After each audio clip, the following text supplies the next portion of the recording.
Tharad DYSP SM વારોતરિયાઓએ આપી છે સલાહ। ગાડીની લેવેચ કરતા વેપારીઓને આપી છે સલાહ। ગાડીના તમામ દસ્તાવેજો યોગ્ય રીતે રાખવાની સલાહ આપી છે। યોગ્ય રીતે દસ્તાવેજ ન થયેલો હોય તો કાર્યવાહી થશે। વધતા ગાડી પાઇપ ચોરીના બનાવને લઈ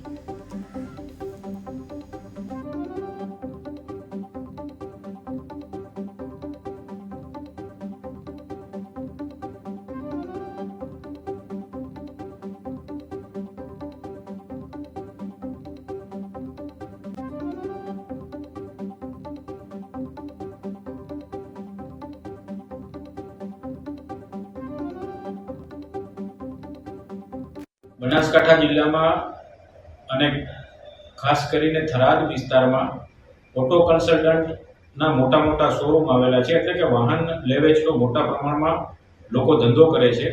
तो आवा वाहन लेवेचना धंधा करनार ऑटो कन्सल्टंटना जे वेपारीओ छे तेओने विनंती छे के अत्यारे हालमां ताजेतरमां कलेक्टर साहेब श्री बनासकांठानुं जाहेरनामું प्रसिद्ध छे અને જાહેરનામામાં જે શરતો દર્શાવેલી છે કે જેમ કે વાહન જેની પાસેથી ખરીદો તેના પૂરેપૂરા ડોક્યુમેન્ટ રાખવા અને વાહન જેને વેચો તેના પણ પૂરેપૂરા ડોક્યુમેન્ટ રાખવા, આ બધી વસ્તુ રાખવી જરૂરી છે।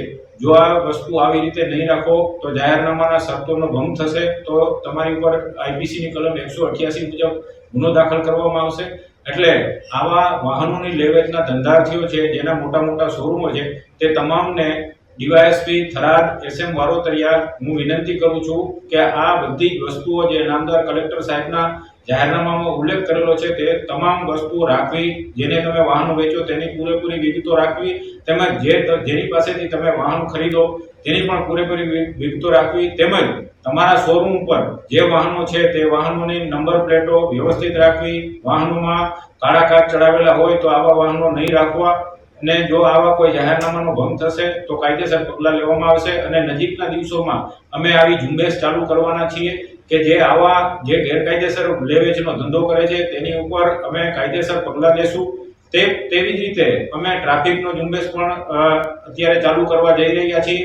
તો આમ જનતાને પણ વિનંતી છે કે તમારા વાહનોના કાળા કાચ જો હોય તો દૂર કરી નાખજો, તેમજ ફેન્સી નંબર પ્લેટ હોય તો તે નંબર પ્લેટ પણ ફેન્સી નંબર પ્લેટ દૂર કરી અને આરટીઓની માન્ય નંબર પ્લેટ